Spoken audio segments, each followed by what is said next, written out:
IgE test പലരും കേട്ട് കാണും. പ്രത്യേകിച്ച് നിങ്ങൾക്കോ അല്ലെങ്കിൽ നിങ്ങൾക്ക് പരിചയമുള്ളവർക്കോ അലർജി ഉണ്ടെങ്കിൽ IgE ടെസ്റ്റ് അല്ലെങ്കിൽ അലർജി ടെസ്റ്റ് എന്നൊക്കെ പറഞ്ഞ് നിങ്ങൾ കേട്ടിട്ടുണ്ടാവും. ഞാൻ doctor Fasila Jazakh, Basil homeo hospital, Pandikkad, Malappuram ജില്ല.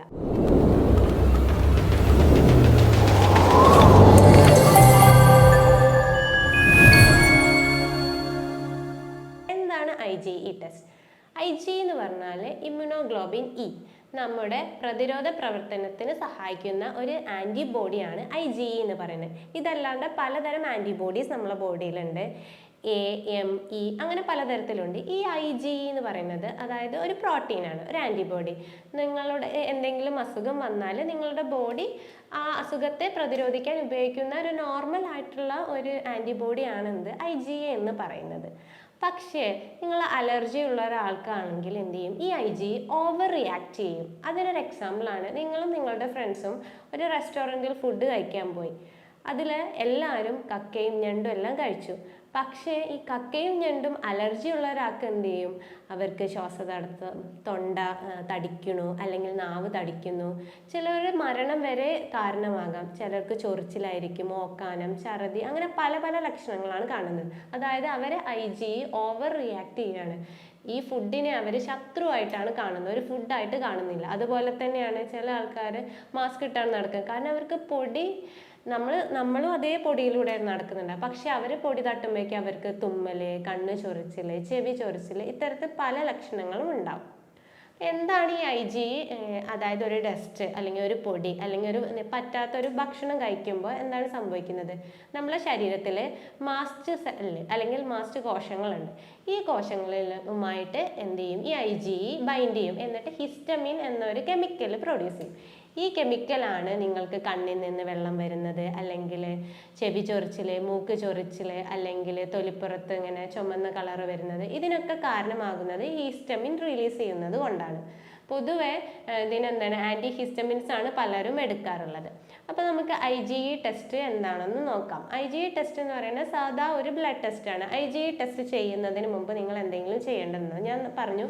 ഹിസ്റ്റമിൻസ് ആണ് ഇത് ഉണ്ടാക്കുന്നത്. ഹിസ്റ്റമിൻ കാരണമാണ് ഈ ലക്ഷണങ്ങൾ നമുക്ക് ഉണ്ടാവുന്നത്. അപ്പോൾ പൊതുവെ അലോപ്പതിയിൽ പലരും ആൻറ്റി ഹിസ്റ്റമിൻസ് കഴിക്കുന്നുണ്ടാവും, അലോപ്പതി മെഡിസിൻ കഴിക്കുന്നവരാണെങ്കിൽ. അപ്പോൾ നിങ്ങൾ എന്ത് ചെയ്യുക? നിങ്ങൾ ടെസ്റ്റ് ചെയ്യുന്നുണ്ടെങ്കിൽ ആ ഡോക്ടറെ അറിയിക്കുക, ഞാൻ ആൻറ്റി ഹിസ്റ്റമിൻസ് കഴിക്കുന്നുണ്ട്. അല്ലെങ്കിൽ അത് 2 ആഴ്ച ഒഴിവാക്കിയിട്ട് നിങ്ങൾ ടെസ്റ്റ് ചെയ്താലാണ് നിങ്ങൾക്ക് കറക്റ്റ് ആയിട്ടുള്ള IgE ലെവൽ കിട്ടുക. ഈ IgE നമ്മൾ 2 രീതിക്ക് ചെയ്യും. ഒന്ന് പൊതുവായിട്ടുള്ള IgE, ടോട്ടൽ IgE, അല്ലെങ്കിൽ സ്പെസിഫിക് IgE. ടോട്ടൽ IgE എന്ന് പറഞ്ഞാൽ നിങ്ങളുടെ ബോഡിയിൽ IgE കൂടുതലാണ്. അത് അതായത് പൊടിക്കാണോ, അല്ലെങ്കിൽ ഭക്ഷണത്തിനാണോ, ഞണ്ടിനാണോ, കൊഞ്ചിനാണോ, അല്ലെങ്കിൽ പൂമ്പൊടിക്ക് പലർക്കും അലർജി, അതുകൊണ്ടാണോ ഒന്നും കറക്റ്റായിട്ട് മനസ്സിലാവില്ല. ചിലർക്ക് കപ്പലണ്ടി അലർജി ഉണ്ടാവും, അതൊന്നും മനസ്സിലാവില്ല. പക്ഷെ എന്തുണ്ടാവും? നിങ്ങൾ IgE കൂടുതലാണ് എന്ന് മനസ്സിലാവും. ഇനി അടുത്തതാണ് സ്പെസിഫിക് IgE. അതായത് ഈ പറഞ്ഞ പോളൻ, അതായത് പൂമ്പൊടിയാണോ, അല്ലെങ്കിൽ നിങ്ങളുടെ വീട്ടിലെ വളർത്തു മൃഗങ്ങളിൽ നിന്ന് പൊടിയാണോ, അല്ലെങ്കിൽ കെട്ടിക്കിടക്കുന്ന പൊടിയാണോ, അല്ലെങ്കിൽ കപ്പലണ്ടിയാണോ എന്നൊക്കെ കറക്റ്റായിട്ട് മനസ്സിലാവും. അങ്ങനെ 2 തരത്തിലാണ് IgE ടെസ്റ്റ് ചെയ്യാറുള്ളത്. പിന്നെ ഒരു ടെസ്റ്റ് എന്ന് പറയുന്നത് നമ്മൾ സ്കിൻ പ്രിക്ക് ടെസ്റ്റ് ചെയ്യും. അതായത് നമ്മൾ ഈ അലർജൻസ് നമ്മളെ സ്കിന്നിലോട്ട് കുത്തി വെച്ചിട്ട് അത് നമുക്ക് അപ്പം തന്നെ റിസൾട്ട് അറിയാൻ പറ്റും. അപ്പോൾ നമ്മൾ IgE ടെസ്റ്റ് എന്തിനാണ് ചെയ്യുന്നത്? അപ്പോൾ നമ്മൾ എന്ത് ചെയ്യുക? ആസ്മ, ഒരാൾക്ക് ആസ്മ വരികയാണെന്നുണ്ടെങ്കിൽ എന്തുകൊണ്ടാണ് ഈ ആസ്മ കൂടുന്നത് നമുക്ക് മനസ്സിലാക്കാം.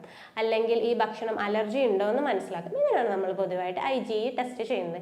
ഏതൊക്കെ അസുഖങ്ങൾക്കാണ് IgE കൂടുന്നത്? ഒന്നാമത്തേത് ആസ്മ. ആസ്മയിൽ എന്ത് സംഭവിക്കുന്നു? നിങ്ങളുടെ ശ്വാസനാളത്തിലെ ഹിസ്റ്റമിൻസ് റിലീസായിട്ട് അവിടെ ഇൻഫ്ലമേഷൻ അല്ലെങ്കിൽ നീർക്കെട്ട് വരുന്നു. അങ്ങനെയാണ് നിങ്ങൾക്ക് ശ്വാസതടസ്സമൊക്കെ ഉണ്ടാകുന്നത്.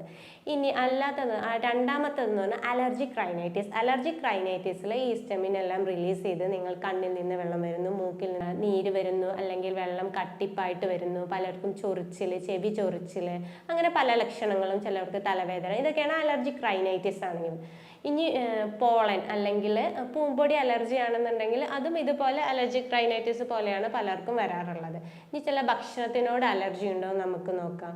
ഇതൊക്കെയാണ് IgE ലെവൽ കൂടുന്നത്. ഈ IgE ലെവൽ കൂടിക്കഴിഞ്ഞാൽ ഉണ്ടാകുന്ന ബുദ്ധിമുട്ട് ഈ പറഞ്ഞ ലക്ഷണങ്ങളാണ് പൊതുവെ ഉണ്ടാകുന്നത്. അതായത് കണ്ണ് ചൊറിച്ചിൽ, മൂക്ക് ചൊറിച്ചിൽ, തൊണ്ട ചൊറിച്ചിൽ, അല്ലെങ്കിൽ എന്ത് ചെയ്യും? ചുമന്ന് തടുത്ത് വരുന്നു, നാവ് തടിക്കുന്നു. ചിലർക്ക് ആനോഫൈലാക്സിസ് എന്ന് പറയും. ആനോഫൈലാക്സിസ് എന്ന് പറയുമ്പോൾ അത് നിങ്ങൾ മരണത്തിന് വരെ കാരണമാണ്. അതായത് ചില ഭക്ഷണങ്ങൾ ഭക്ഷണങ്ങൾ കഴിക്കുമ്പോൾ നിങ്ങളുടെ തൊണ്ട തടിക്കുന്നു, നാവ് തടിക്കുന്നു, ശ്വാസനാളം തടിക്കുന്നു. അത് ചിലർക്ക് മരണം വരെ കാരണമാകും.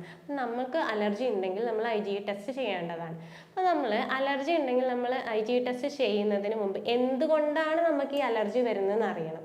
പലരും നമ്മൾ ആദ്യം ട്രീറ്റ്മെൻറ്റ് ചെയ്യുമ്പോൾ എന്താണ് അലർജി, ആ അലർജി അതിനുള്ള ട്രീറ്റ്മെൻറ്റാണ് നമ്മൾ ചെയ്യുക. അതായത് ആദ്യം നമ്മൾ തുടക്കത്തിൽ അലർജൻ, അതായത് നിങ്ങൾക്ക് പൊടിയാണെങ്കിൽ ആ പൊടി മാറ്റി നിൽക്കുക, മാസ്ക് ഇടുക, അല്ലെങ്കിൽ പൂമ്പൊടിയാണെന്നുണ്ടെങ്കിൽ ആ പൂവിനോട് അടുത്ത് പോവാണ്ടിരിക്കുക. അപ്പോൾ എന്തൊക്കെയാണ് കാരണങ്ങൾ നോക്കാം. കാരണങ്ങൾ ഒന്ന്, ചിലവർക്ക് പൂമ്പൊടി ആയിരിക്കും, ചിലർക്ക് ഡസ്റ്റ് ആയിരിക്കും, അത് പൊടിയായിരിക്കും, കെട്ടിക്കിടക്കുന്ന പൊടിയായിരിക്കും, അല്ലെങ്കിൽ എന്തായിരിക്കും ഫുഡുകളായിരിക്കും. അങ്ങനെ പല കാരണങ്ങളുണ്ടാവും. ഇനി ഇത് ജനിതകമായിട്ടും അങ്ങനെ പലർക്കും കിട്ടാറുണ്ട്. അതായത് നിങ്ങളെ അമ്മമാർക്കോ അച്ഛന്മാർക്കോ ഉണ്ടെങ്കിൽ അത് കുട്ടികൾക്കും വരാനുള്ള ചാൻസ് കൂടുതലാണ്. അപ്പോൾ നിങ്ങൾക്ക് നിങ്ങളുടെ അലർജി അറിയില്ല, പക്ഷേ എന്തോ അലർജി ഉണ്ട്, ഇത് കഴിക്കുമ്പോൾ അല്ലെങ്കിൽ തടുത്ത് വരുന്നു, അല്ലെങ്കിൽ അലർജിക് റൈനൈറ്റിസ് വരുന്നു. അപ്പോൾ നിങ്ങൾ എന്ത് ചെയ്യണം? അലർജി ഉള്ള ദിവസങ്ങളിൽ ഒന്നെങ്കിൽ നമ്മൾ അലർജിക് ഡയറി എന്ന് പറയും. നിങ്ങൾ ഫോണിൽ തന്നെ എന്ത് ചെയ്യുക, അന്ന് നിങ്ങൾ എന്തൊക്കെ ചെയ്തു, എന്തൊക്കെ ഭക്ഷണങ്ങൾ കഴിച്ചു, എന്തൊക്കെ പുതിയതായിട്ട് കഴിച്ചു. ഇനിയിപ്പോൾ നിങ്ങൾക്ക് ഒരു ഫുഡ് അലർജി ആണെങ്കിൽ നിങ്ങൾക്ക് 1-2 മണിക്കൂറിൻ്റെ ഉള്ളിൽ മനസ്സിലാവും എന്തെങ്കിലുമൊക്കെ ഒരു റിയാക്ഷൻ, അല്ലെങ്കിൽ ഒക്കാനോ ഛർദിയോ എന്തെങ്കിലും ചൊറിച്ചിലൊക്കെ വരും, അല്ലെങ്കിൽ ഒരു 4 മണിക്കൂറിൻ്റെ ഉള്ളിൽ തന്നെ മനസ്സിലാവും. അപ്പോൾ നിങ്ങളൊരു ഏകദേശം ഒരു 2-3 തവണ ഇങ്ങനെ അലർജി വരുമ്പോൾ നിങ്ങൾ എഴുതുമ്പോൾ നിങ്ങൾക്ക് മനസ്സിലാവും ആ ദിവസങ്ങളിലൊക്കെ ഒരു പ്രത്യേക സാധനത്തിനോട് നിങ്ങൾ സമ്പർക്കം പുലർത്തിയിട്ടുണ്ട്, അല്ലെങ്കിൽ ഒരു പ്രത്യേക സാധനം നിങ്ങൾ കഴിച്ചിട്ടുണ്ട്. അതായിരിക്കും നിങ്ങൾക്ക് അലർജിയുള്ള ഒരു വസ്തു. ചില കുട്ടികൾക്ക് പാലായിരിക്കും, അങ്ങനെ പലർക്കും പലതായിരിക്കും, അല്ലെങ്കിൽ ഗോതമ്പായിരിക്കും. അപ്പോൾ നിങ്ങൾ എന്ത് ചെയ്യുക, അത് കൃത്യമായിട്ട് എഴുതുക. അപ്പോൾ നിങ്ങൾക്ക് മനസ്സിലാവും. അപ്പോൾ കുറച്ച് സമയം എടുക്കുകയാണെങ്കിൽ നമുക്ക് ആ ഭക്ഷണം ആദ്യം ഒഴിവാക്കുക, എന്നിട്ട് പ്രോപ്പറായിട്ട് മെഡിസിൻ എടുക്കുക. പിന്നെ നിങ്ങൾക്ക് പലർക്കും അത് പതിയെ നമുക്ക് വീണ്ടും കഴിക്കാൻ പറ്റുന്ന രീതിയിൽ നമ്മൾ മെഡിസിൻ കഴിച്ചു കഴിഞ്ഞാൽ പിന്നെ അതൊരു പ്രശ്നമില്ലാതായിട്ട് മാറാറുണ്ട്. അതായത് അതുകൊണ്ടുള്ള ബുദ്ധിമുട്ടൊക്കെ മാറാറുണ്ട്. ചിലർക്ക് ബീഫായിരിക്കും. അപ്പോൾ നമുക്ക് എന്തൊക്കെ ചെയ്യാം? ഫസ്റ്റ്, നിങ്ങൾക്ക് ഡസ്റ്റ് അലർജി ആണെന്നുണ്ടെങ്കിൽ എന്ത് ചെയ്യാം, അതാണോ നോക്കാൻ എന്ത് ചെയ്യുക. അതായത് നിങ്ങളെ റൂമിൽ എന്തോ ആണെങ്കിൽ നിങ്ങൾ റൂം മാറാനുള്ള സൗകര്യം ഉണ്ടെങ്കിൽ റൂം മാറാം. അപ്പോൾ അല്ലെങ്കിൽ എന്ത് ചെയ്യുക, നിങ്ങളുടെ വീട്ടിൽ പെറ്റ് ഉണ്ട്. അപ്പോൾ പലരും എന്ത് ചെയ്യാണ്, ഇപ്പോൾ പെറ്റുകളോടുള്ള സ്നേഹം, അതായത് പട്ടി പൂച്ച അവരോടൊക്കെ ഉള്ള സ്നേഹം കാരണം നിങ്ങളെ ബെഡിലും സോഫയിലും എല്ലാം ഉണ്ട്. ഇവരുടെ നിങ്ങൾ കണ്ണിൽ പോലും കാണാത്ത ഡസ്റ്റ് മൈറ്റ്സ് ഉണ്ട് ഇവരുടെ രോമത്തിലും ഇവരുടെ ശരീരത്തിലും. ഇത് പലർക്കും അലർജിയാണ്, പലരും ഇത് തിരിച്ചറിയുന്നില്ല. അപ്പോൾ എന്ത് ചെയ്യുക, ഒന്നെങ്കിൽ നിങ്ങളെ പെറ്റിനെ മാറ്റാൻ പറ്റില്ലെങ്കിൽ നിങ്ങൾ 2-3 ദിവസം നിങ്ങൾ വേറെ എവിടെയെങ്കിലും നിങ്ങളെ ബന്ധുവീട്ടിലൊക്കെ പോയി നിൽക്കുമ്പോൾ നിങ്ങൾക്ക് അലർജി ഇല്ലെങ്കിൽ എന്ത് ചെയ്യും, അതാണ് കാരണം. റൂം മാറുമ്പോൾ അലർജി ഇല്ലെങ്കിൽ റൂമിൽ എന്തോ കെട്ടിക്കിടക്കുന്ന പൊടിയാണ് കാരണം. അപ്പോൾ എന്തെങ്കിലും ഫുഡാണെങ്കിൽ അങ്ങനെ നിങ്ങൾ എന്ത് ചെയ്യുക, നിങ്ങൾക്ക് എന്താണ് അലർജി എന്ന് ആദ്യം കണ്ടുപിടിക്കാം. ഇനി നിങ്ങൾ ചെയ്യേണ്ടത് എന്തൊക്കെ നമുക്ക് വീട്ടിൽ വെച്ച് ചെയ്യാം. ഇനി അലർജി, അതായത് പൊടി അലർജി ഉള്ള ആളാണെങ്കിൽ എസ്പെഷ്യലി ചെറിയ കുട്ടികളാണെന്നുണ്ടെങ്കിൽ എന്ത് ചെയ്യുക, അവരെ ബെഡ്ഷീറ്റും പുതപ്പും ഒക്കെ എന്ത് ചെയ്യുക, ചുടുവെള്ളത്തിൽ തിളപ്പിച്ച് അലക്കിയിട്ട് നല്ല വെയിലത്തിടുക. അത് ആഴ്ചയിൽ ഒരു ദിവസമെങ്കിലും അവരുടെ ബെഡ്ഷീറ്റ് തീർച്ചയായിട്ടും അലക്കി വൃത്തിയാക്കി ഇടുക. പിന്നെ നമുക്ക് ചെയ്യാൻ പറ്റുന്നത്, ഇതുപോലെ പെറ്റ്സ് ഉണ്ടെങ്കിൽ അലർജി ആണെന്നുണ്ടെങ്കിൽ അവരെ മാക്സിമം ഒഴിവാക്കാം. പിന്നെ മാസ്ക് ഉപയോഗിക്കാം. മൂക്കടപ്പൊക്കെ ഉള്ള ആൾക്കാരാണെന്നുണ്ടെങ്കിൽ ആവി പിടിക്കാം. പിന്നെ നിങ്ങളുടെ ഭക്ഷണത്തിൽ തുളസി വെച്ച് ചായ, അല്ലെങ്കിൽ ഇഞ്ചി വെച്ചിട്ടുള്ള ചായ, മഞ്ഞൾ ഉൾപ്പെടുത്താം. omega-3 ഫാറ്റി ആസിഡ് അടങ്ങിയ ഭക്ഷണങ്ങൾ ഉപയോഗിക്കുക. ചെറിയ മത്സ്യങ്ങൾ ഇങ്ങനെയൊക്കെ ഉപയോഗിക്കുക. പിന്നെ വൈറ്റമിൻ സി അടങ്ങിയ ഭക്ഷണങ്ങൾ ഉപയോഗിക്കുക. ഇതൊക്കെ നിങ്ങളെ അലർജി ഒരു പരിധി വരെ കുറക്കാൻ സഹായിക്കും.